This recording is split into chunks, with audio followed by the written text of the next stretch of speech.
started with the first video. Hey, YouTube. Police activity. Armed suspect shoots at LAPD officers after foot pursuit. Bro, I ain't gonna lie. Police activity actually might be one of the most ghettoest crime channels out there. And I actually love it. Let's see what happens in this. Let's watch. LA City 911. Hello? This is an emergency. There's a man with a gun. He was pointing at us. What's the address? 83 Northgate Avenue. The police. Midwest Safety, the GOAT, but Midwest Safety, like, corporate. You know what I'm saying? It's just like nearby. He's 83. Midwest Safety, What did he do? corporate. 83 Northgate Avenue. He has a gun. He was pointing at us. We just ran, but he's there. There was another lady that he was pointing at too. Okay, is he black by Hispanic Asian? Oh, sorry. That's say that again? facts. Is he Somebody's black or always Hispanic getting shot in police activity videos. He's white. What color shirt and pants was he wearing? Black. Yeah, I think he has a jacket. Black and Black jacket? Black pants. Yes. Black jacket, black pants. Okay, stay on the line for me. I'm going to dispatch officers, he's okay? Bold. He's bold. Bold? He doesn't have hair. Okay. Yes. Don't hang up. Hair. Don't hang up. I'm gonna have to hang up. Okay? Okay. I gotta get going. Okay. I saw that guy. Oh, this was in broad daylight. But I can't see. I just saw. I ain't gonna lie, that's a perfect description, Shade. Midwest Safety is Uri, and police activity is Jack TV. That's facts. That's actually facts. That's facts. Close. Oh, like ball too. Yeah. Oh, Girl, put your coffee down. Tattoos all over his face, bro. Hey, don't move, don't move, don't move, don't move, don't move. X46, we're code 6 on the suspect. Give me a backup, 415 man with a gun. We're right in front of Nate's Cafe. Reach for that gun. Lift up your hands. Hands in the air. Hands in Wait, Monkey don't care. All the way up. All the way up. He look like what's it? Fresno from Euphoria. Look at that. Hey, can you leave me alone, dog? I'm on Probation. Hey, don't move. Don't move. Don't move. Girl, you better shoot him. He Don't moving. Don't reach for it. Okay, we gotta go less lethal. Less lethal. Okay. Go. Oh, he gone. He's got a gun, guys. Damn, slam him on the brakes. Hey. Fuck. Oh, he just hit his ankle. Hey, drop it. Mind you, this nigga don't got no backup. I seen everybody stop. Drop it now. Drop it. I'm gonna shoot you. It looks like he low-key getting away. I don't even see him no more, officer. Oh. Drop it. Drop it now. I ain't gonna lie, a nigga lead me down 3 different alleyways. I'm thinking he got a booby trap set up. I'm not even joking. There's no way you keep turning all these fucking corners to all these alleys and I don't think that you already got something planned. Fuck no. Fuck no. I already know I'm running into some shit.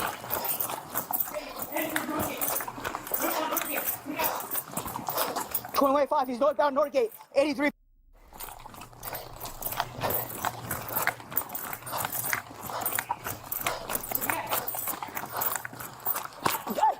Get on the ground now! Get on the ground now! Drop it! Drop it now! Drop it now! Air Force One. Drop it now! I'm gonna shoot you! I'm doing this. Drop it! It's all right! It's all right! Drop it now! Let's go, sir. Drop it now! It's okay! Let me see. I'll help you! Hey! It's not a big deal. Nothing happened. Hey! Nothing happened. You're not in trouble.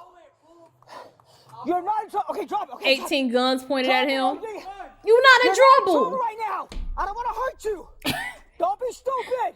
Like, nigga, no, I'm in Don't be trouble. stupid. Drop it now, bro. Come on. Hey, I'm gonna take care of you, bro. Trust me. Trust me, bro. Trust me, bro. Hey, I'm gonna take care of you, bro. Hey, you're fine. Hey, let me help you. Let me help you. Ooh!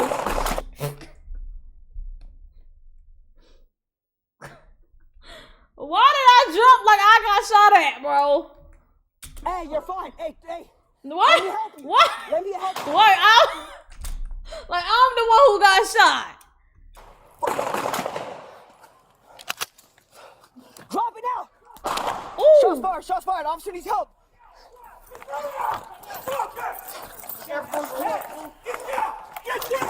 What the hell? Ooh. That's a method. Hey, drop it! Get on the ground now! Drop it! Air Force One. Drop it out. I'm trying to do this thing. Drop it! Drop the gun or I'm gonna shoot you. It's all right. Drop it now. Watch crossfire. Crossfire.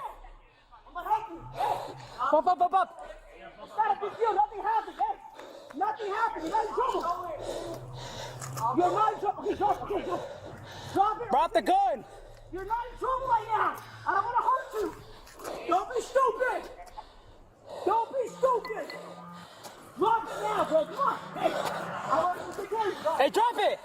Drop it or I'm going to shoot you. Drop it, bro. Hey, I'm going to take care of you, bro. Who that? Oh, that was the officer. Ooh. And I ducked again like I didn't know it was coming. I ain't gonna lie. These two officers pussy. These two officers pussy. They hid. They was hiding. I just seen it. They was hiding. They didn't even look like they was about to go shoot for real. That nigga who jumped on him, and that's a real officer right there. These are real safety officers, and that was a real officer. But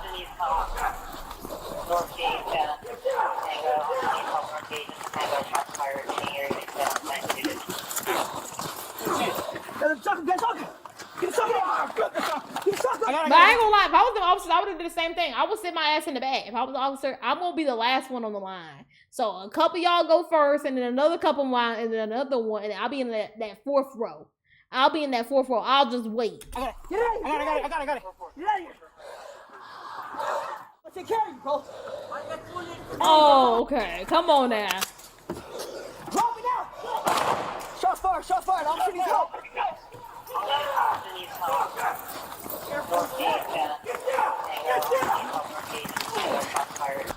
Okay. You okay? Yeah. You were shot or anything? No. Okay.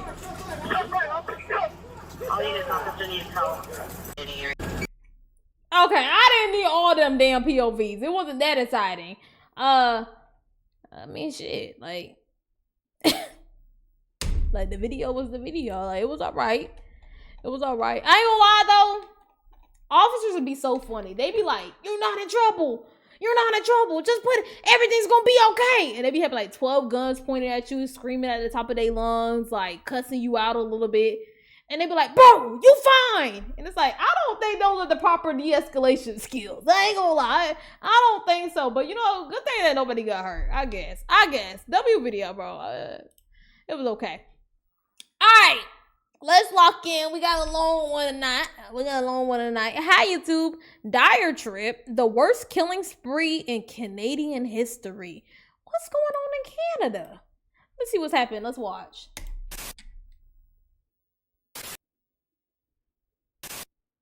Please check description for what? When a man grew up in a psychological horror hellhole of a household, he came to embrace the chaos he experienced. While he appeared to be a normal, even kind and generous specialist on the surface, he was anything but. He was reported for shady dealings involving a specialist on the surface. I'm just not going to no denture place and you got these big ass fucking mouse on the side of your building. I'm sorry, this is not appealing. This don't make me want to come inside. He was anything but. He was reported for shady dealings involving a wide spectrum of crimes again and again, with the police failing to ever act. This led to the deadliest massacre in Canadian history. What? What happened?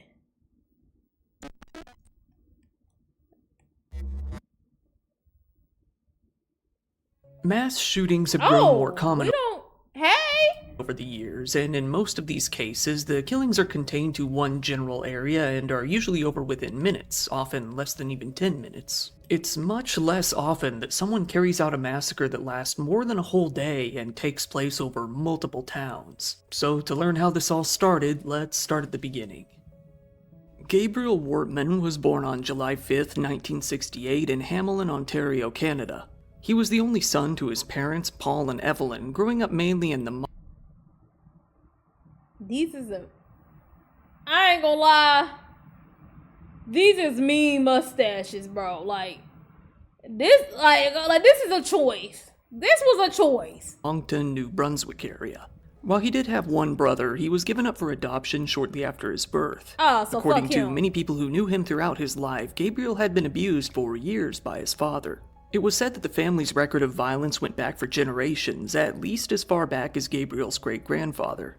Gabriel's great-grandpa was called a tyrant, being described as a man who brutalized his entire family. They felt that something was wrong with him mentally, even in an era where mental illness wasn't too well defined. This sort of treatment was absorbed by and repeated by Gabriel's grandfather, who then internalized it and carried it out on his father, Paul.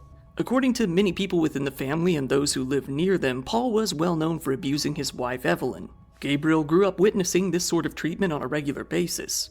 Nobody else in the family ever reported it because they were afraid of Paul. The abuse didn't stop at his wife either, as Gabriel was also at the center of much of the mistreatment. Gabriel's uncle Glenn later said, "He never treated him like a little boy, he treated him like an animal." He said that within the family there was, quote, more than screaming going on. Paul's mistreatment of Gabriel wasn't only cruel, it was outlandish and strange. Most of the abuse wasn't physical. In fact, there's almost nothing to suggest that Paul was ever directly violent towards his son. Most of it was more along the lines of psychological torture, and it started very early on. When Gabriel was only 2.5 years old, his father told him that he didn't need to sleep with his favorite blanket anymore.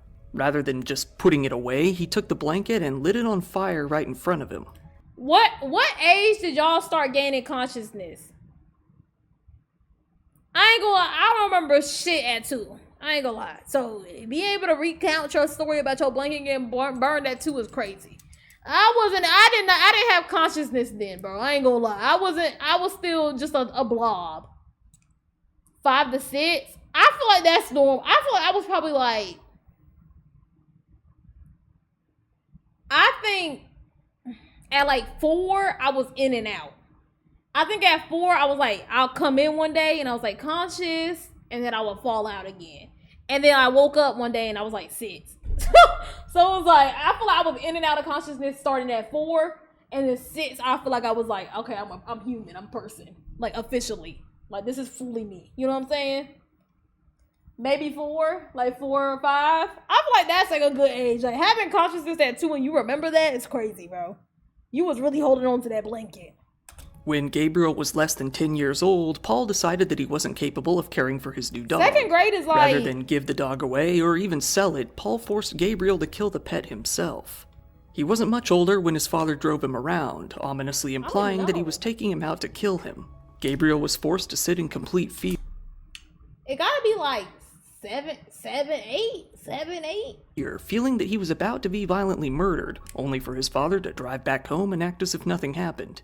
At one point, Paul did present Gabriel with a gun. However, this time he handed the gun to Gabriel and asked him to shoot him.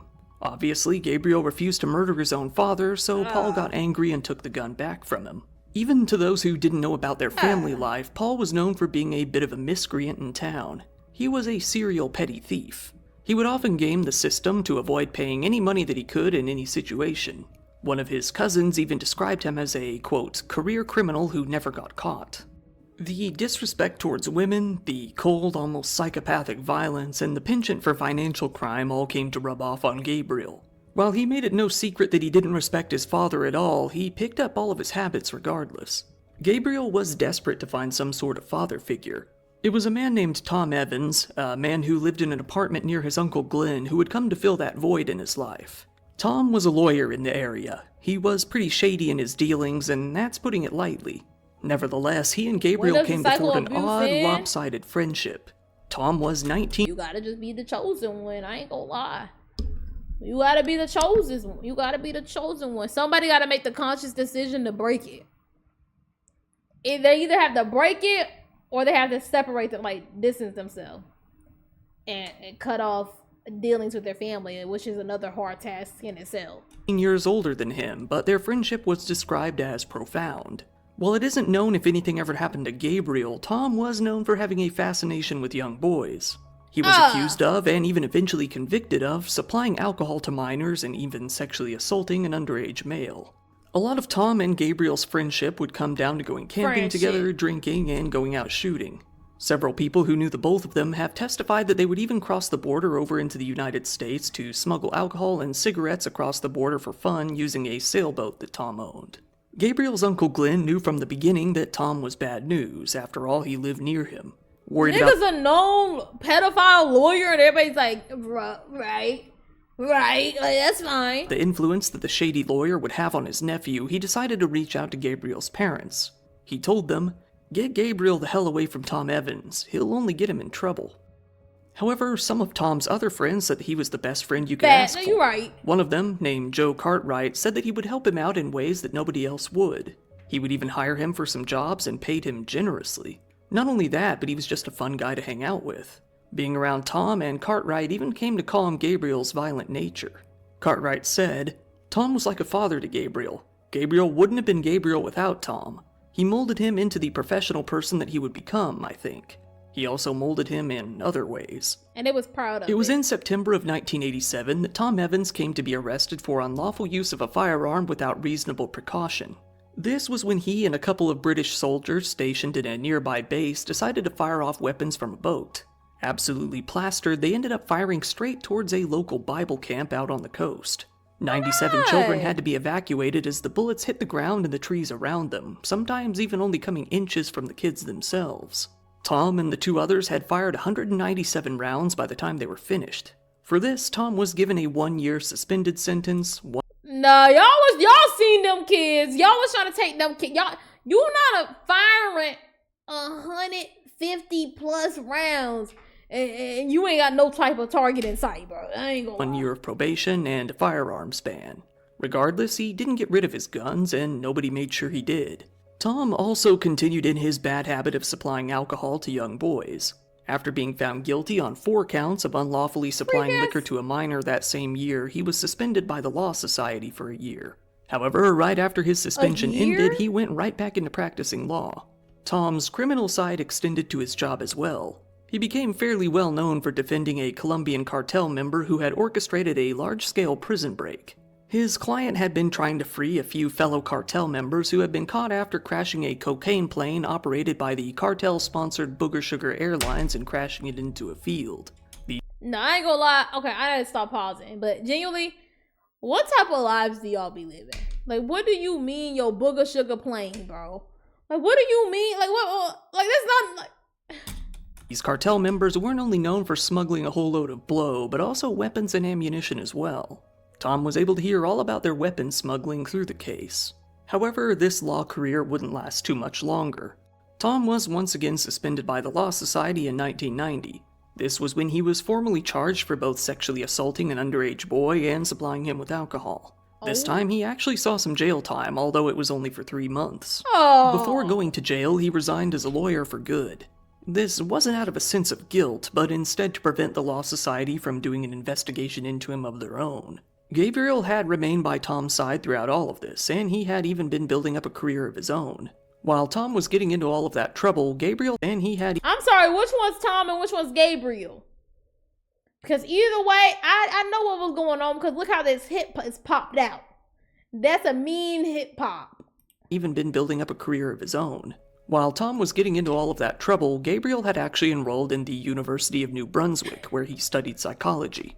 In his yearbook, he stated that he had an interest in becoming a police officer. For whatever reason, however, he never pursued this line of work. His interest in the police would never wane, though. His fascination with the police would become more of a hobby than an actual career aspiration.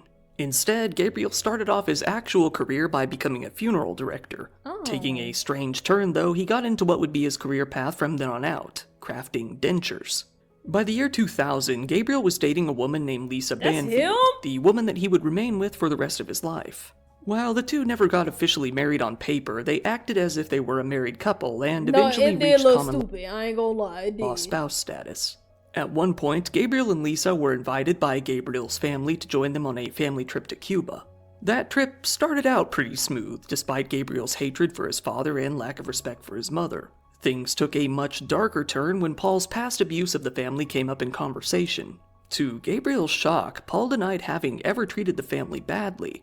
Outraged at his audacity to make that claim, Gabriel hopped out of his seat and let decades of rage take over him.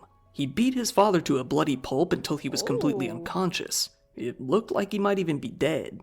Later in the trip, Paul approached Lisa, Gabriel's girlfriend, for a chat. In this talk, he surprisingly admitted to his past mistreatment of his family.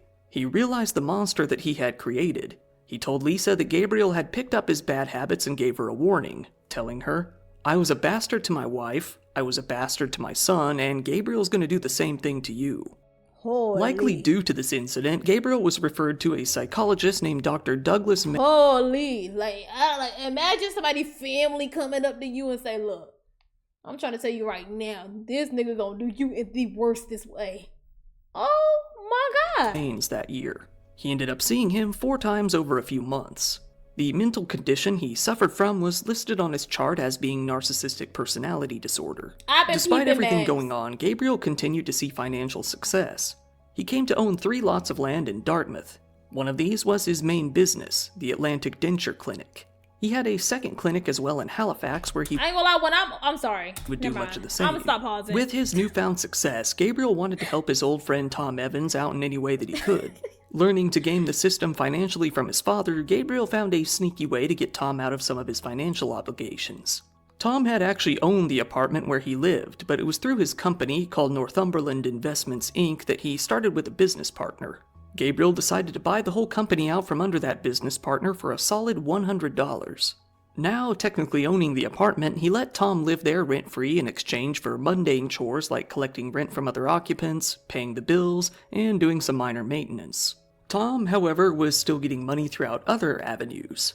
On paper, all he owned was a lease on a campsite, his old boat worth only about $500 at this point, some tools, and an average amount of personal belongings.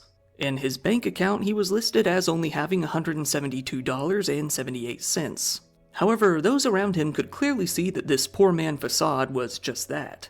The man was rolling in cash. His old friend Cartwright saw him pop out a large roll of bills and dish out cash on multiple occasions. Not only that, but a man who owns nothing typically has no need to make secret compartments in his home to stash things away, which Tom made plenty of. One day that they were together, Cartwright asked him why and how he was withdrawing hundreds of thousands of dollars from the bank. Tom shut him down immediately, telling him not to cross that line. He waved his finger and said, "Those are questions that'll get you killed." Gabriel obviously knew that Tom was into some shady dealings, to say the least, and was helping him out.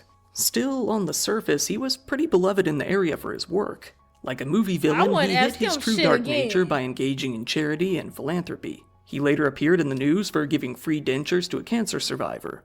Many of his other patients spoke very highly of him. One of them told the local news that Gabriel was kind enough to come out to his home and make his dentures for him there. This man said, "From what I knew of him, he was quiet, gentle, and very easy to talk to. He was very nice. He kidded around a little bit. He seemed normal." As you may guess, this was all very surface level. Gabriel was creating a smokescreen by engaging in the occasional high-profile act of kindness. Behind the scenes, the smokescreen... Like, no lips? Like, it's one thing, little lip. No lip? It's just a booty hole to teeth? That don't even make no sense. Nothing there? Just... nothing? By engaging in the occasional high-profile act of kindness. Behind the scenes, the police were actually dealing with him somewhat regularly. The first major case against him took place in the fall of 2001. Much like Tom Evans, Gabriel decided to go out and assault a boy. This assault would be in the more traditional sense, the violent way.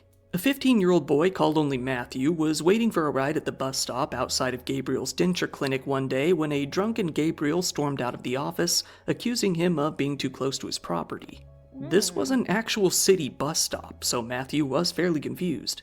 When Matthew explained himself, Gabriel didn't take it very well. He balled up his fist and began pummeling the boy in the head as many times as he could, beating him black and blue. This was when one of Gabriel's friends, still unknown as to who, came around the corner and hit Matthew with a crowbar. I hate to say this, but I really don't hate to say it at all. Bro, at a certain point in life, don't nobody give a fuck about y'all childhood trauma. Don't nobody give, at a certain point in life, don't nobody give a fuck about your childhood trauma, because it's like now you have had the active amount of time and years to sort that out on your own time, okay? So you turning around and flipping the cycle, nigga. I don't give a fuck what happened to you as a child, nigga. You should have worked on that. Now you causing harm to others. Like nobody give a damn. Nobody give a damn. Then the two men continued to stomp on his head and all over his You gotta body. make that personal choice to heal. Like, yeah, you didn't make the trauma and the bad memories, but it's like this your life. So it's like you either gonna heal from it or you gonna get the fuck out my face. As he laid on the ground. When they were done, they threw Matthew into a newspaper box only minutes before the police arrived. Oh, they beat Gabriel that was nigga arrested and ass. charged with assault. However, he Oh shit, I forgot he's Gabriel. Why did I think he was Matthew? I got the names confused. was let off very easy despite the sheer brutality of it. He was given only 9 months of probation and a $50 fine, That's it? being told that, if he met certain conditions during his probation, he would have all the charges wiped from his criminal record afterward. The conditions weren't even too much of an ask. All he had to do was avoid weapons, take an anger management class, and attend a few counseling sessions. Gabriel bought a cottage out in an area called Portapic, where he came to live part-time and even buy up multiple properties. One of these was a building that he called his warehouse, and it was here that he would engage in his main hobby. Gabriel was interested in vehicles, owning and fixing up a bunch of motorcycles. However, his main interest was still the police. He began buying up all sorts of police memorabilia. I couldn't take y'all. I ain't gonna lie. This walk up to me, I'm not taking you seriously, Gangy. I'm sorry. I don't take you Before eventually serious. coming to buy a number of decommissioned police cars as well. His girlfriend Lisa found this odd, as in her experience he didn't seem to like the police that much. That's your man, girl. She said that he thought that he was better than the police and often looked down on them, despite making a virtual shrine to the cops in his warehouse. It wasn't long before neighbors in the area noticed that Gabriel and Lisa's relationship was anything but sunshine and rainbows. One neighbor said that Gabriel was absolutely obsessed with Lisa and tended to get jealous about all sorts of things with her, even matters that seemed trivial to others. Other neighbors noticed that he bought a whole lot of gasoline and propane tanks. The fuck? Others described him as paranoid and manipulative. When one questioned him about all of the chemicals that he bought, Gabriel bragged, seemingly jokingly, that he had a lot of lime and muriatic acid to get rid of bodies. He came to get into some legal trouble as well. In 2014, he was involved in a civil lawsuit. This was when he agreed to help out a friend who was in financial trouble. He told the man that he would help him out by becoming the technical owner of his home, much like he had done with Tom Evans. This time, though, he evicted his friend and immediately sold the home for profit. The next lawsuit, though, would be even darker. Even at his business, which he tended to use to portray himself as a good man, Gabriel was anything but that. He was known among the poor community in the area for allowing people to pay for their dentures in other ways. When it came to women with less money, especially older black women in the area, Gabriel would let them pay instead with their bodies. Usually,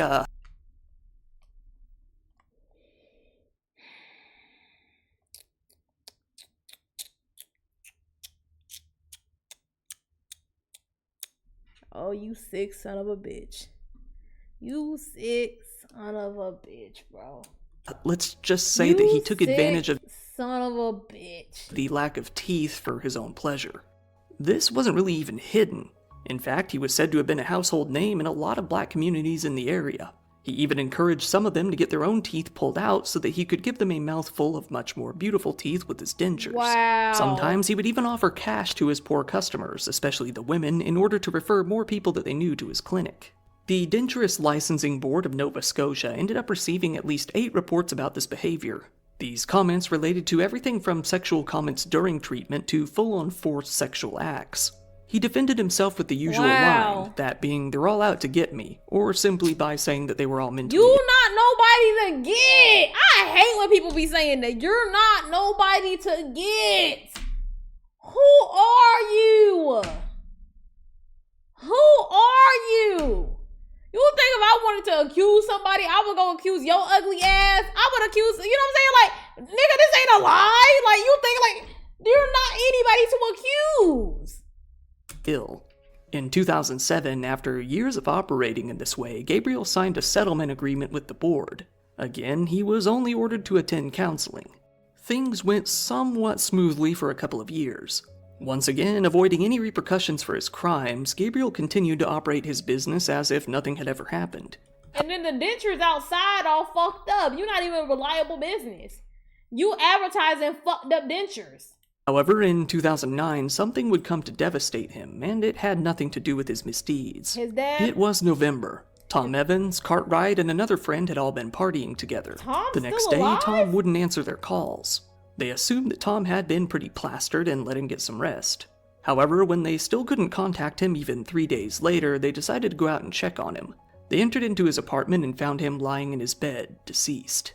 It was reported that he had died of natural causes. Gabriel was reportedly absolutely devastated when he heard the news. But Gabriel was interested to hear that Tom had left him everything in his will.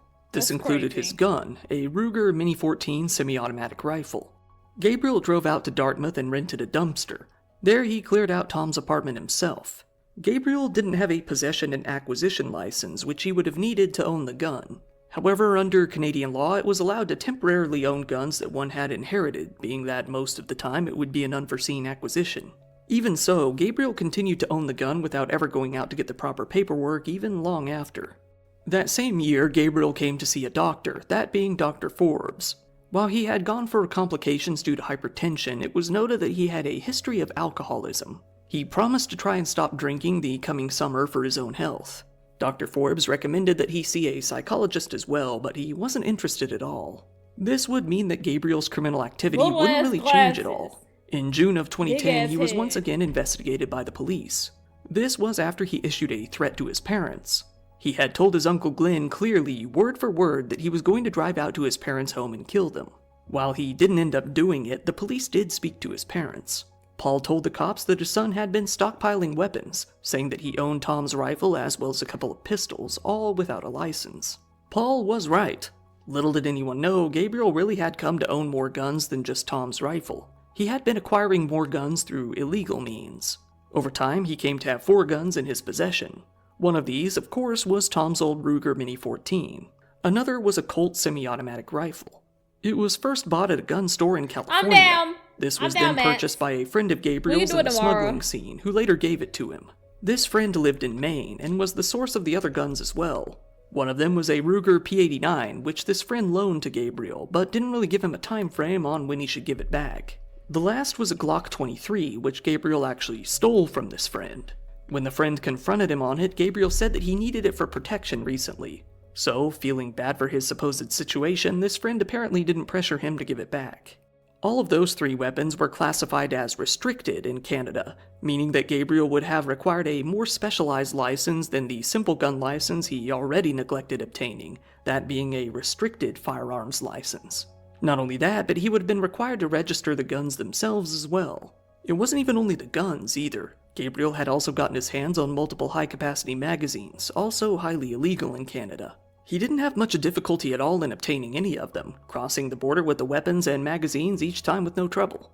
Even with Gabriel's own father, whose life he had threatened, reporting this gun ownership to the police, he was never They caught did with them shit. or charged with anything in relation to them. See? It was only a year after threatening his parents that Gabriel would once again come under the eyes of the police. In May of 2011, they received an anonymous tip that Gabriel had a good stash of guns and that he had been expressing a strong interest in killing a cop. The tipster even filled the police in on about his mental health issues, I mean, his recent problems with If I stress and said paranoia, why, y'all gonna and be how he like, always kept- Jay, no, not everything's about that. Not everything's about that. But if I told y'all he was allowed to keep getting away with this fucking shit because he was a middle-aged, older white man, yeah. I'm trying to tell y'all, let that have been me. Let that have been me, bro. Let that have been, and rich, in high class. Let that have been Shay Black ass.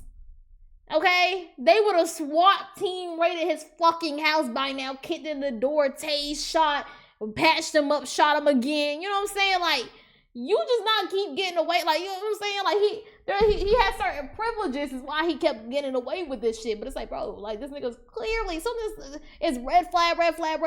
You're like, perfect. Let him go. A handgun nearby. This tip was transferred to the Nova Scotia RCMP, but they didn't do anything with it. They gave the case a cursory glance, determined that it was all baseless, and purged the tip from their records entirely.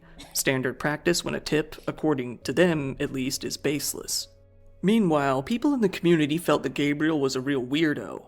Now and then, he was a very nice neighbor.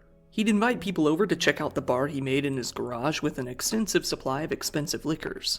Then, on other days, he would be in a drunken rage, lashing out at neighbors, people he hired to work with on his property, or his girlfriend Lisa. One of the neighbors would see his abuse towards Lisa firsthand one day. This was a woman named Brenda Forbes, and Lisa came running over to her home, pounding on the door and saying that Gabriel was going to kill her. Brenda let her in and tried to convince her to just leave him already, but she refused. After she left, Brenda sent a tip into the RCMP herself. Again, the RCMP did absolutely nothing. Another neighbor also sent a tip into the RCMP in the summer of 2013, when Gabriel once again assaulted Lisa and admitted to having a stock of illegal guns. The RCMP, yet again, did nothing at all, saying that the complaint would have to come from Lisa herself. They flat out ignored the part about the guns. 18 This complaints. neighbor came to leave Portapic entirely, seeing that Gabriel was a real ticking time bomb. Yet again, the RCMP purged this complaint from their records. Another one of Gabriel's uncles, a man named Chris, said he had a horrible upbringing from a very dysfunctional. Who he know up in there? Who he knew up in there that was helping keep this nigga free? He had to have some type of connection, bro. I really want to believe that he has a buddy working on the inside to help him, to help clear up this shit. And not that y'all are just so fucking useless that y'all wait till a fucking killing spree, the worst one happened in history, to do something. Family, and never sought help, and fell through the cracks. Fully admitting that he felt Gabriel was capable of killing someone, he felt that the most likely target would be either his parents or his girlfriend. In 2015, Gabriel even came to burn bridges with one of his uncles, one of the only people in his family that was supportive of him. The uncle had bought a home in Portapic across the street from Gabriel, which he lent to him and let him use. However, Gabriel refused to give the home back to him, despite already having a house of his own. He said that his reason for refusal was something about unpaid debts. He wouldn't give it back until he got the money that he felt he was owed. Gabriel had actually contributed a bit to the purchase of the home a few years back, along with multiple other family members, but he didn't own it. The uncle then sold the home to a woman named Lisa McCulley, who moved in. Gabriel decided that he would take the proceeds from the sale of the house himself, so the uncle was left with no choice but to take him to court over it. Gabriel, still interested in the police, went out to buy a more recently decommissioned police cruiser. He told the businessman selling the car that he was a retired officer himself who wanted to park the car in his yard to deter thieves. He didn't end up buying this car in particular, but he still wanted one. His neighbor said that he began to cosplay as a police officer, even engaging in some roleplay around the neighborhood from time to time as well. While people were confused, they... You can't just impersonate an officer in that rocks. You are not a 7-year-old little boy on Halloween. You cannot just impersonate an officer and go around the neighborhood, bro. Felt he was just a guy with an eccentric hobby. It was preferable to drunken rage, at least. And also, if you get drunk and you get angry, I'm talking about, I will deal with any emotion if you are under the influence. If you get under the influence and you get angry, oh nigga, you gotta get the fuck away from me. Something's not right in your soul, bro. Something not right in your soul, bro. Every time you get drunk, you angry. Oh. Fall of 2019, Gabriel did settle on a police cruiser to buy, a 2017 Ford Taurus, at an auction. While it had been painted completely white and stripped of any police-related accessories at the time, Gabriel didn't intend to leave it that way. He began to decorate it as a police car as well as he could. Wow. It came to be so accurate that an actual RCMP officer who saw him working on it told him that he should never drive it on the street. If he did, that would constitute a crime, being that impersonating a police officer is illegal. Gabriel got the decals for the car through his usual shady means. He found a supplier who made them and got them printed without the owner's permission somehow. Many of the accessories and decals were paid for over PayPal, who found the transactions to be suspicious. At least he didn't have no kids. At least he didn't have no kids, because that bloodline need to end there. That bloodline need to end there. You know what I'm saying? Good thing he ain't reproduced. Vicious. They even flagged several of the payments between March 22nd and December 5th. Lisa, his girlfriend, said that he had gotten most. But it's like an average civilian would mistake your, even if like that one little detail, bro. You know what I'm saying? That one detail. Oh, well, technically, it's like, but somebody on the street, they're gonna think that you were an officer. Of the gear throughout both Canada and the US. He traveled to the US about 15 times during this endeavor. When 2020 came around, COVID lockdowns began in Canada, as well as all over a good portion of the whole world. Wait, the worst killing spree happened recently? I was listening to the years progress and nothing happened. But like, we in 2020 now. And it's like, whoa, I don't remember nothing on the news, hearing nothing about this.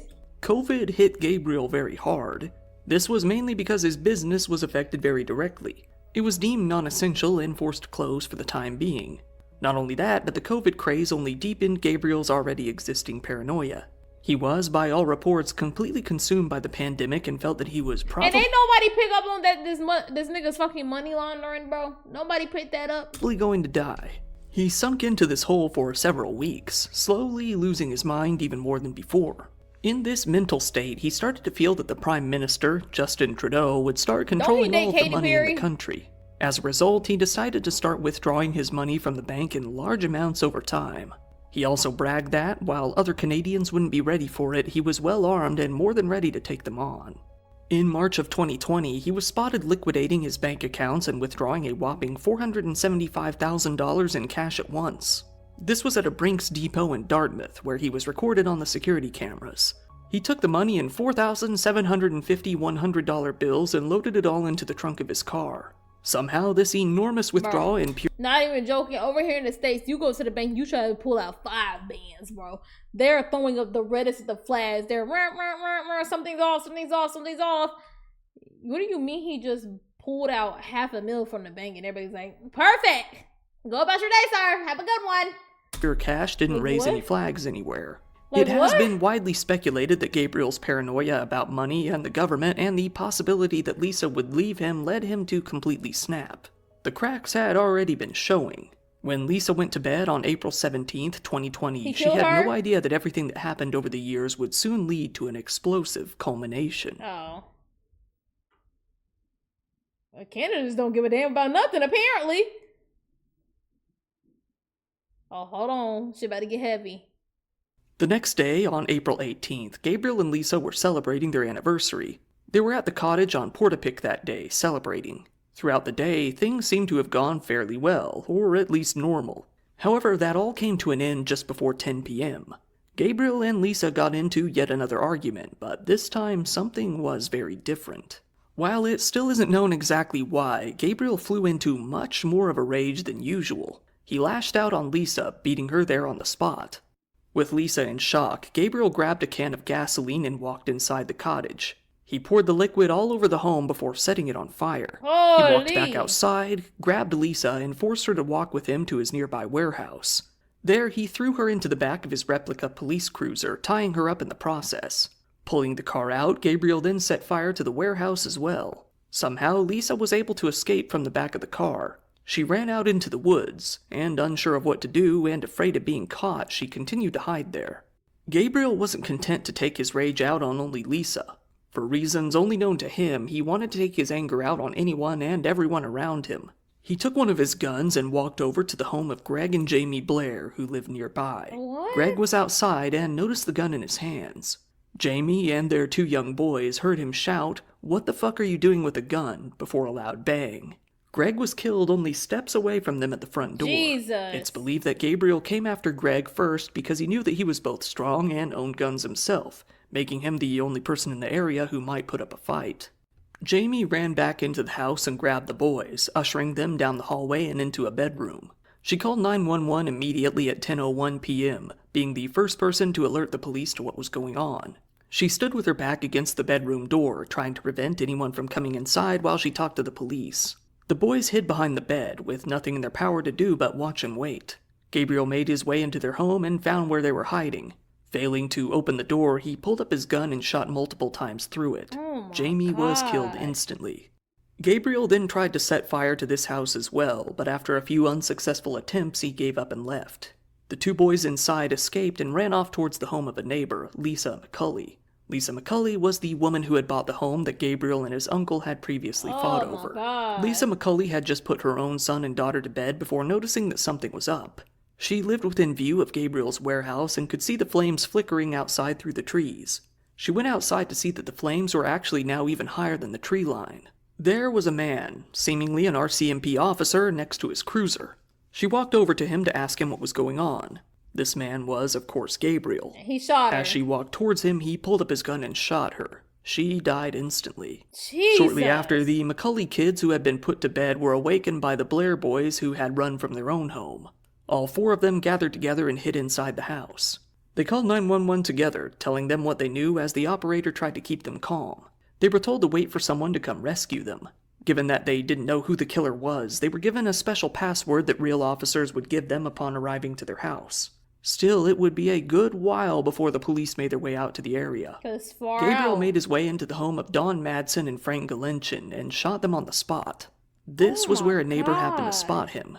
This neighbor, identified only as PR, was driving by to see what all the commotion was after hearing a lot of noise. He and his wife spotted the fake police car parked in front of the Galinchin home where Gabriel had just finished his most recent killings in the spree. However, they found it odd that the car was empty and none of the lights were on. When they pulled up to the home, they saw the kitchen light up in a blaze of flames. Seeing some of the other homes on fire in the area, they knew that this was bad. Still, they were confused by what seemed to be an officer parked outside. They quickly drove back to their own home, but on the way they noticed that this supposed officer was now following them. Gabriel pulled up alongside their car and fired one of his handguns at them. The bullets hit PR twice, once in the shoulder and once in the Jesus. forehead, missing his wife. Still, somehow, PR managed to drive away from the scene and live. With a shot to the dome? 50? Like, holy! With a shot to the dome? I was gonna say, oh, okay, the shoulder, damn. Okay, he might can get away. You said the forehead, I'm saying GG's. I say GG's, he got shot in the forehead, GG's. What you mean he survived and drove home? What? Gabriel then made his way over to more of his neighbors' homes, one by one, continuing in his carnage. He walked into the home of Joy and Peter Bond, shooting and killing them on the spot. Jesus Christ. He then went over to a home where Corey Ellison was staying, murdering him as well. He then walked over to the home of Elizabeth Joanne Thomas and John Zoll and killed them both. He then made his way inside the home of Jolene Oliver, her boyfriend Aaron Tuck, and their 17-year-old daughter Emily and massacred all of them. The first 3 RCMP officers arrived on scene at 10:26. They stopped their cars and slowly entered into the neighborhood on foot, coming across some of the victims right away. A few of them had managed to escape from their burning homes or while trying to rescue other victims and collapsed outside. One officer relayed back to headquarters, saying that they couldn't locate the shooter. Unsure of how to even describe what he was seeing, he told them it's very bad. Knowing the killer was still around, likely nearby, they called for backup. Other officers began to block off nearby roads as Gabriel lurked somewhere nearby. At around 10:35, a witness saw Gabriel sneak out of the area by taking a dirt road near a blueberry field. Being a non-paved, unmarked road, the police hadn't known to block it off. Some of the surviving neighbors were able to tell the police who had shot at them, giving them his name and the valuable information that he was wearing a police uniform and driving a police car. However, by now, Gabriel was long gone, and nobody knew where he had went or what he was planning. Gabriel had driven out to an industrial area in the town of Diebert, about 26 kilometers. Mind y'all, he could have just killed himself. I'm so serious. He could have just killed himself. You want to let the word burn. Nigga, you could have just been took yourself. When your lover, baby daddy died, you could have just died with him. You didn't have to feel nothing else. From where the previous shootings Oh, had he'll try. Don't make me mad. Please don't make me mad, because don't kill 50 million people and then try to kill yourself. Now you pussy. You was already pussy, but you couldn't even stand on your fucking massacre. You can't even stand on your massacre. I never understood that. if you was just going yourself out or try to take yourself out, you should have just did it at the start. Don't do all the crimes and then try to. You're pussy. You're even more pussy. At least stand on it. Taken place. He made his way to a remote area behind a welding shop to park. There he ditched a bunch of police equipment and gun-related items into a ditch. At 11:32, the RCMP began their reaction to the killings, one that would be extremely controversial. Rather than tell the public what was happening or alert them that they were in danger, they left the local population completely in the dark of the real danger they were in. Instead, they only released a message on Twitter, and Twitter only, saying that they were dealing with a firearms complaint, and told people to stay inside with their doors locked. Bro, who the fuck do you think is on Twitter at 11:32 p.m. at night, bro? It's probably a couple fucking, some teeny boppers. It's 2020. It's probably some teeny all these people who he's killed so far, the older people, older folk, bro, they're in bed, they're asleep. They're not seeing this. They're not seeing this. And we were in the year 2020. We were in the 2020, bro. You had ways of better alerting the public, bro. And then a firearms complaint. It's a mass murder. Like a mass murder going on. No. He literally killed a bunch of old people. And there was one 17-year-old. The rest were old ass people. Even like, bro, Twitter. There's not really anybody on Twitter over 45 that's not just really like on average, the average 50-year-old is not hip to Twitter. You know what I'm saying? They just not on Twitter at 11:32 p.m. at night scrolling like, oh, spit, sorry. And be like, what did the police say? Like, are you kidding me? Are you kidding me? Y'all are useless. Y'all are actually useless. They issued no public alert, and for the next 8 hours wouldn't update the public at all, on Twitter or otherwise, while the killer was still at large in the area. To make things even worse, the police couldn't even agree on whether the shooter had already been apprehended or if he was driving a police car or not, leading to confusion amongst them. They couldn't even use their helicopter to help in the search as it was down for some maintenance at the time. Local residents said that they saw little to no law enforcement in the area that night, despite hearing the gunshots and fires themselves. It wasn't until 2 hours after Gabriel had escaped that the RCMP circulated even an internal message to police throughout Nova Scotia, telling them what had happened and giving them Gabriel's information. For now, Gabriel waited in his replica police cruiser, plotting his next move. Y'all are so fucking useless, bro. Y'all are so fucking useless, bro. Clock and GSP, bro. They taking care of this nigga, bro. What? Clock and GSP, they taking care of this nigga, bro. GSP ain't letting this nigga get away, bro.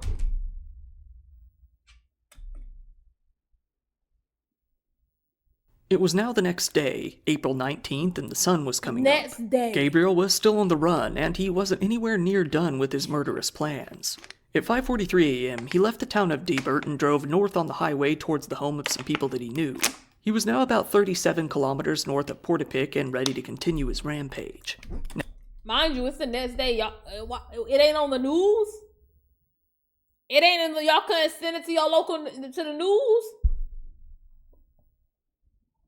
Man on the hunt, y'all know who it is. Now at the home of Adam and Carol Fisher, he knocked on their door and rang the doorbell over and over again. Getting no response, he simply gave up and left the area without killing anyone. Luckily for them, he didn't force his way into their home like he had done with the others. Well, thank God. Whether this was due to the daylight or some other reason, we will never know. Roughly 45 minutes later, he was caught on video entering the Wentworth area, now about 60 kilometers away from Portapique. There he drove out to a house on Hunter Road. He entered into the home of Alana Jenkins and Sean McLeod, shooting and killing them both. To add insult to injury, he killed the 2 dogs in the Jenkins-McLeod home as well before making himself at home. He would stay at that house for about 3 hours, with it still being completely unknown what he did throughout that time. And you gonna sit with my dogs? It was around the time of those killings that Lisa Banfield, his girlfriend, found the courage in the daylight to leave the woods and find him. Bitch, you just now getting out?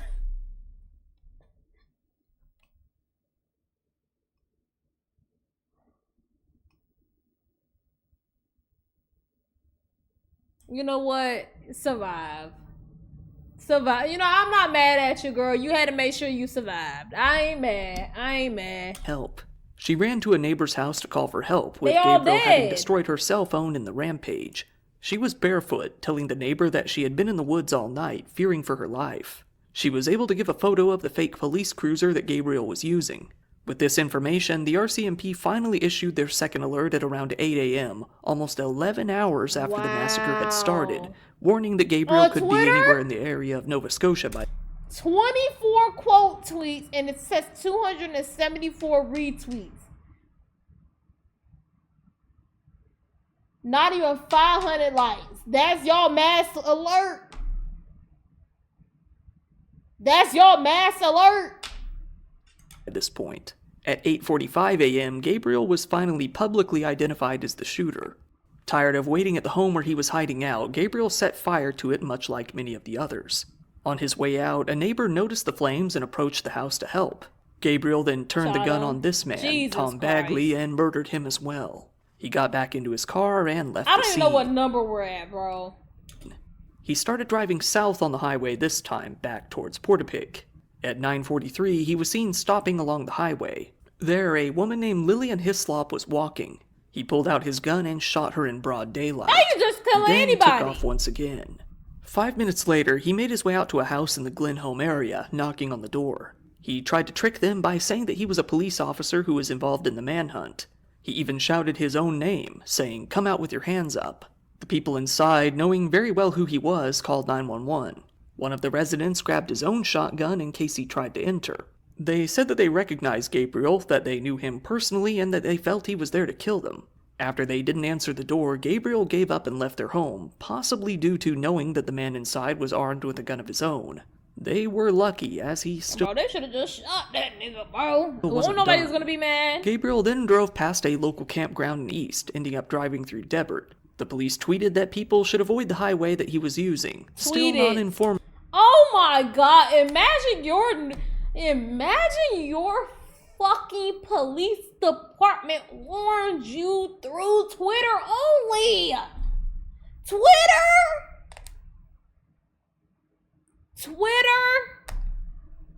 You think I see APD tweets, bro?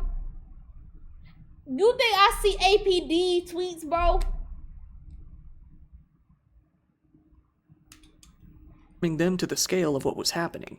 It was now just after 10 a.m. in Debert. Pretending to be a police officer, Gabriel pulled over a car. Y'all state police, y'all supposed to be the baddest niggas on the block. Y'all supposed to be the baddest niggas on the block. Driver complied.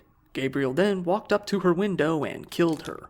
Wait, what? The driver, 10 a.m. in Debert. Pretending to be a police officer, Gabriel pulled over a car. Oh. The driver complied. Gabriel then walked up to her window and Christ. killed her. This was a woman named Kristen Beaton. Minutes later, he pulled over the car of Heather O'Brien, shooting her in the same manner. Gabriel was then seen on video passing through the town of Truro and heading towards Millbrook. For the very first time, 12 hours after the massacre started, the police tweeted the valuable information that the shooter was driving a replica police car and wearing a police uniform. Had they have released this information earlier, and somewhere more appropriate than Twitter, Kristen Beaton and Heather O'Brien might still be alive. To make things even worse, to an absurd degree, the police started shooting at random people. At the Onslow Belmont Fire Hall, which was being used as a shelter for the Portapique victims, 2 RCMP officers saw an emergency management officer show up and opened fire on him. The shots missed, hitting the walls inside the building, before they noticed that it wasn't their suspect. Despite almost killing the man, they shrugged it off and simply continued business as usual. They didn't even check on I'm done. I'm done. No. Is this your first ever call ever, period, on any fucking thing? No training, no nothing. Just, hey, y'all, I need some strangers on the street and here's some guns. What the fuck do you mean they just started shooting randomly? Miss, by the way. You know who ain't missing? The nigga on a fucking mass murder spree. What the fuck y'all gonna do when y'all get to him? He not missing. That nigga got aim. He's taking all y'all out. on the other victims in the building to make sure they hadn't accidentally hit them. At 10:25 a.m., Gabriel was seen on footage stopping at the Millbrook fire station. He got out of his car, took off his jacket, and replaced it with a reflective vest. He then hopped back into the car and continued driving south on the highway, now through the town of Hilden. Soon after, he stopped at the Brookfield Esso gas station. Roughly 15 to 20 minutes later, Gabriel noticed an RCMP constable named Chad Morrison parked at an intersection in Shubenacadie. Chad was waiting there to meet another officer, Heidi Stevenson. Gabriel pulled up close to Chad and shot into his car, injuring him. Chad fled down the street and took shelter at an abandoned paramedic station. He was later found there and taken to the hospital. The other officer, however, Heidi Stevenson, was still on her way to group up with Chad at their meeting point. Shoot back! On the way, Gabriel collided head-on with her car. Heidi got out of the car and fired at Gabriel. Unfortunately, she didn't hit him. He fired... Oh my god, y'all fucking ass, bro. Oh my god, y'all fucking ass, bro. Y'all are fucking ass. All of y'all are ass. Y'all all are ass. Y'all have no aim. Y'all are terrible reporters. Y'all are terrible fucking public servants. Y'all are just terrible. Y'all are just terrible. back, killing her on the spot. I'm sorry. Rest in peace. I didn't...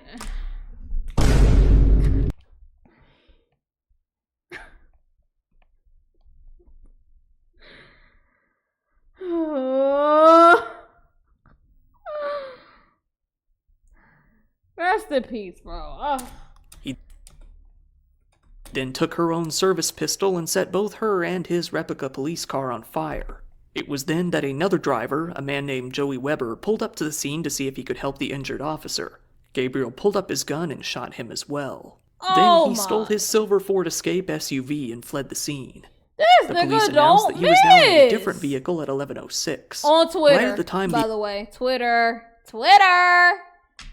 I'm like, damn, Canada, it ain't that, Canada, a neighboring country. Like, I ain't hearing nothing about it. You know why? Because y'all didn't even hear nothing about it. How the world's supposed to hear about it, and they can't even tell their own people. They can't even get the word out to their own people. They ain't want no way we was gonna get that story. The announcement was issued, Gabriel had already made his way to the home of a woman he knew. Bro, go kill your daddy and your mama and go kill yourself and everybody in one house and call it a day. They don't want them the niggas you need to go get back at. Gina Goulet. He killed her on the spot, changed his clothes inside her house, and stole her Mazda before driving off once again. There was an issue, though. Her Mazda was pretty low on gas. 13 hours after the massacre began, Gabriel pulled into a gas station, the Irving Big Stop in Enfield, to refuel the car. By pure coincidence, a few RCMP tactical officers pulled into the same station a few moments later to refuel their own vehicle. They pulled up right next to Gabriel and recognized him immediately. Shot at, One of the officers jumped out of his car and took aim at Gabriel, ordering him to come out. It was... Bro. Nigga done killed literally 90 people. Nigga killed 90 people, bro. I'm talking about one man. He didn't even get everybody together in one spot and act like this was some fucking camp and brainwash them and said everybody drinking this punch. No, he just has had hours to kill 90 people. And you talking about some, hey, put your hands up. Put your hands up. Y'all gotta murk that nigga off rip, bro. Take that suspension. You'll still be a fucking hero. You'll still be a hero. It was then that Gabriel rose up Heidi Stevenson's gun. However, this time it wasn't directed at the officer. It was directed at himself. He fired. Oh, you pussy. However, this didn't kill him. As soon as he fired the gun, so did the other officers. They shot him twice in the head, twice in the neck, 7 times in the right arm and 1 in the left, we go. And 25 more times in the torso. There we go. While Gabriel hadn't died by his own hand, he sure as hell was dead now. At 11:26, the massacre was finally over. The police finally confirmed Gabriel's death to the public at 11:40 a.m. According to his girlfriend, judging by the road he was on, Gabriel had been on his way to kill another person he knew before he was caught by pure coincidence. By the end, Gabriel had killed 22 people. Jesus He had Christ. officially committed the deadliest massacre in Canadian history. 13 had died. Where the tweet that says we caught him? Don't worry, guys. Go to work. We caught him. Where that tweet at? I didn't see it. In Portapique, 4 in Wentworth, 2 in Debert, and 3 in Shubenacadie. 2 others had been injured, and 2 dogs had been killed as well. It was a murder spree that spanned multiple towns in a 100-kilometer radius. And to make things worse, the public was largely unaware of it until toward the very end of it. Wow. According to an RCMP commissioner, a few of Gabriel's victims were actually connected to him. However, over time, most of the people he attacked were completely random. He had known one of the victims in Wentworth after going hunting with him. Nigga, I didn't burn your blanket. Your daddy did. Go get that nigga. I didn't steal your booty hole. That fucking nigga that you laid up with did. Go dig up his grave or something. Like, what? But it didn't appear that there was a grudge between them. Even when it did come to the people he knew, it seemed that while he knew them, he still wasn't killing them for any particular reason. We will never know why things played out the way they did.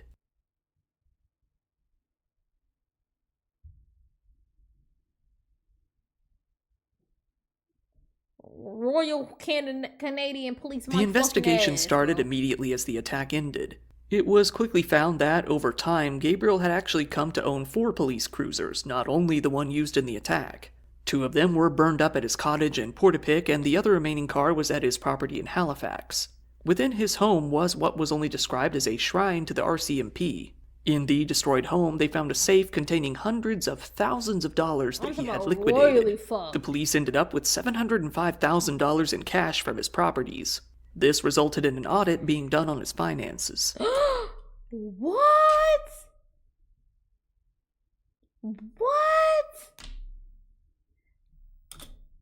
The Prime Minister that Gabriel had feared, Justin Trudeau, expressed his condolences after the attack.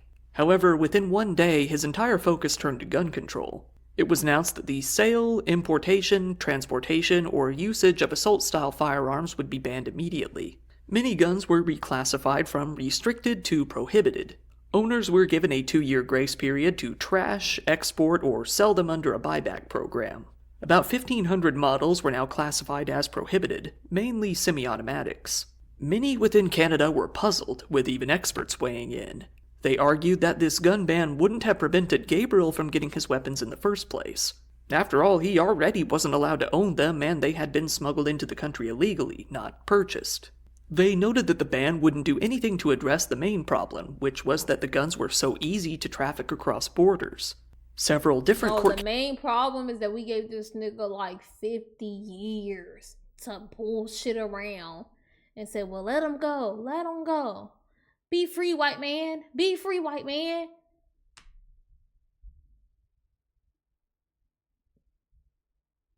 That's the problem. That's the fucking problem. Yeah, trafficking guns and shit like that. Yeah, you know what? That's crazy shit too. We gotta look into that. But it's like, I wonder after all the assaults and, reports and tip hotlines, you know what I'm saying? I wonder if any of them were taken seriously. Or maybe we wouldn't have ended up here. You know what I'm saying? You know what I'm saying? Like the raping women, the assaulting everybody, the supposedly broke man with a dying business who has $500,000 in his bank account. You know what I'm saying? Everything that was the parents calling in say, hey, yeah, that nigga's gonna kill us, and everybody else, he got hella crazy gun. You know what I'm saying? Yeah, it's like,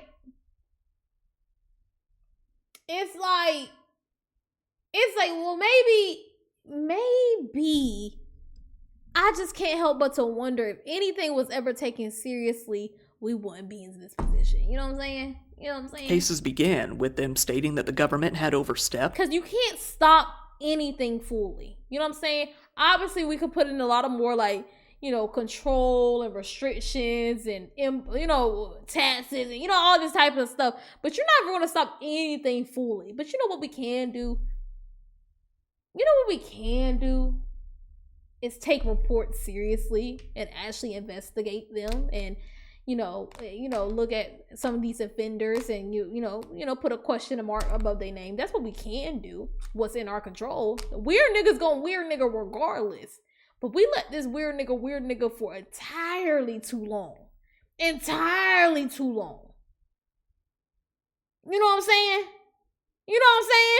and targeted legitimate gun owners unfairly. The families of the victims, as well as pretty much everybody, highly condemned the RCMP's response to the massacre, especially when it came to how little they did to warn the public, leading to many more deaths than there should have been. Hey y'all, The look CBC out. News analyzed Tweet. the events, saying that they had observed, quote, a myriad of failures and shortcomings in the RCMP's actions. Criminologists called them But I bet the black community in Nova Scotia was fucking elated that he got shot to death, bro. their response a mess, saying that a massive overhaul was needed when it came to the way that they dealt with mass shootings, noting that the trend of failure had grown pretty apparent over the last few years. Soon after, the RCMP started providing updates on the investigation online, offering condolences on their website. Shortly after the attacks, the Our fault, Gengi. Hey, our bad. Our fault, Gengis. signs on Gabriel's denture clinic in Dartmouth were taken down. Obviously, the public no longer wanted the reminder. Several different GoFundMes and other fundraisers were set up for the victims' families. Sadly, at least one of them was fraudulent, with the guy who started it pocketing all of the money. Luckily, it Wow. was shut down right before he could do so. The RCMP boldly told Canadian citizens that they needed to be more diligent with these things. Given that gatherings were still Y'all saying anything. Y'all preaching about anything diligently is crazy. by the way. restricted due to COVID at the time, many people were left without much to do beyond share their condolences online, whether on TV or social media. A makeshift memorial was demolished in Portapique, which made way for a more permanent one. To this day, no motivation has ever been established in the massacre. Many agree that it was likely the result of several factors in Gabriel's life, all leading to one final rage and paranoia-induced meltdown. The RCMP conducted what they call a psychological autopsy on him, which involved extensive interrogations and interviews of his friends, family, colleagues, and neighbors. They determined that he was an injustice collector, a term that basically defines someone who never lets go of grudges, no matter how petty, and desires some sort of revenge. Several other mass shooters, such as Eric Harris, have been given the same label. To make the RCMP look even worse, many have theorized with evidence that Gabriel may have been involved with them to some degree. I said that! I said those! Not only was he apparently a very big fan of the RCMP, he had always expressed an interest in being a police officer. Not only that, but a news magazine called Maclean's reported that the lack of investigation into Gabriel's massive bank withdrawals and various other evidence was not only very consistent with organized crime, but also fairly typical with confidential informants for the RCMP. The RCMP denied I that they don't had any understand association it, with bro. Gabriel at all. However, the RCMP But it gets operations looked manual over simply because that's what they are. You know what I'm saying? It gets looked over. Like, well, itself allows them to lie to the public and even the government if it's to protect the identity of confidential informants. Lisa Banfield, Gabriel's girlfriend, decided to sue his estate, which was valued at more than $1.2 million in total. bitch, his daddy looked at you in your fucking face and said, bitch, I'm trying to tell you right now, I beat that nigga so bad, he's sure to beat on you. He's sure to tear your ass up. And you said, need that. Need that. You said, I need that right now. She said that she was the victim of assault and battery, which isn't up for doubt, and that she suffered from both physical and psychological harm as a result. She soon renounced her right to be the executor of his will. The victims' families have also filed a separate lawsuit against the estate themselves. However, Lisa Banfield was found to have not been completely innocent in the whole thing. It was found that she was one of the people who had been illegally smuggling, or at the very least transporting, the large quantities of ammunition to Gabriel that were used in the attack. Duh! She fucked this nigga. Like, Her brother, James Banfield, and her Duh.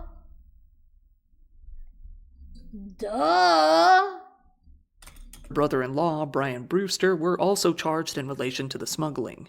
The lawyer of the families of the victims, Robert Pineo, said that they were all relieved about the charges.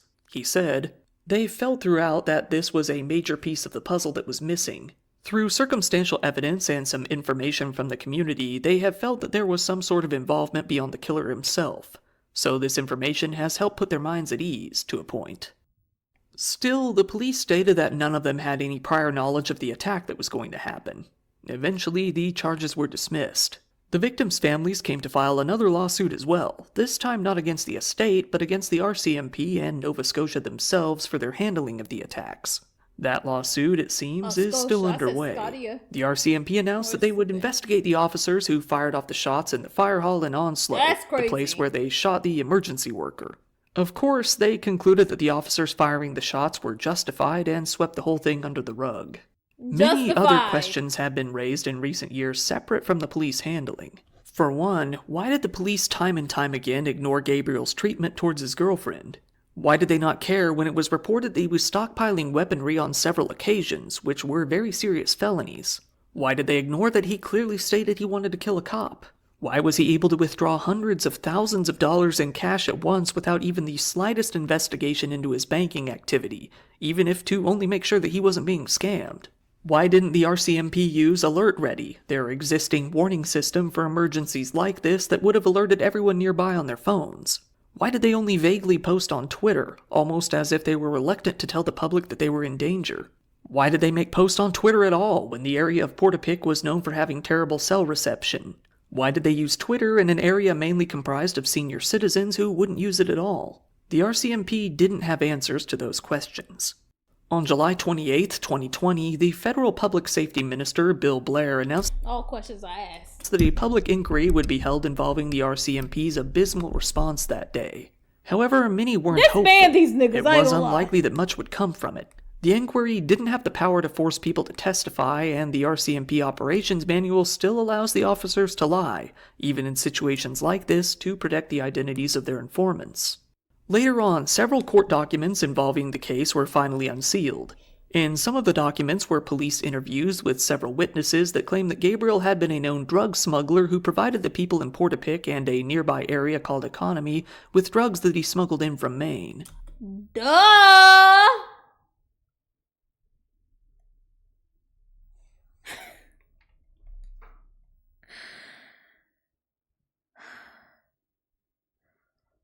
Duh! They all knew that he had stockpiles of guns, fake walls in his houses with hidden storage areas, and Why do you think he was particularly really keen in focusing on the black community? Duh! Like, come on, y'all. I feel like if I don't have to think that big, trained officers, investigators, detectives, and the royal fuck ups definitely shouldn't have to. You know what I'm saying? Like, I feel like they should. hidden compartments all over his properties. These hidden compartments, at least, have been confirmed, giving some credit to their claims. Another witness said that he also owned grenades, and a lawyer indeed did find wooden grenade cases at the crime scene. Whether or not he was really smuggling drugs still isn't unknown for sure, but given that so many other details have been confirmed, including weapons smuggling... You think he said, oh yeah, I'm gonna really target the black community to give them dentures so I can get some head from some black older ladies. That was just a part of the deal, brother. They was also like, he was also smuggling something else, bro. He said, oh, this is a community. I know what we can put in this community. I got something for you guys. It doesn't seem to be that far-fetched of a claim. In January of 2022, Gabriel's denture clinic was finally demolished for good. Now, at least the people aren't left with the grim visual reminder of everything that had happened that day. On March 30th, 2023, the Mass Casualty Commission finally released its final report on the massacre. The report was, to put it lightly, very critical of the RCMP. They lambasted them for failing to warn the public of the shooting, leading to many deaths, for failing to be prepared at all for such an attack, for their inflexibility in their operations, and how that they had never displayed any accountability in what had happened. The report listed 130 recommendations for systematic changes, and over half of them were targeted at the RCMP specifically. It was even urged that the public safety minister start an independent review of the force entirely.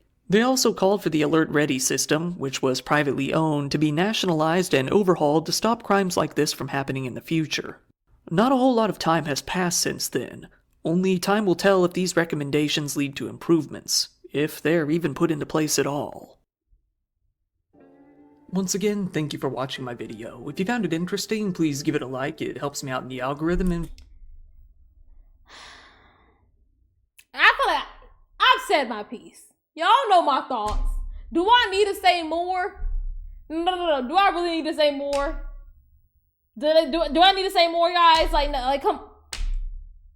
Do I need to say? I don't need. W fucking video, bro. W fucking video, bro. That's all I need. Do I need to say more? I've said my fucking piece, bro. I've said my fucking piece, bro. And like, unfortunately, Canada, y'all are only another somebody. Part 2 of this will happen. I don't wish it. Part 2 of this will happen. Niggas don't give a damn. Niggas ain't give a damn. They ain't give a damn. I want y'all to know they don't give a damn about you. They don't give a damn about y'all. And him, oh yeah, him, obviously. Bro, rot in hell, you pussy ass bitch. What the fuck? You just kill you should have just started with killing yourself, bro. You should have just started with killing yourself. So, rot. I have nothing else to say. W video, bro. W video.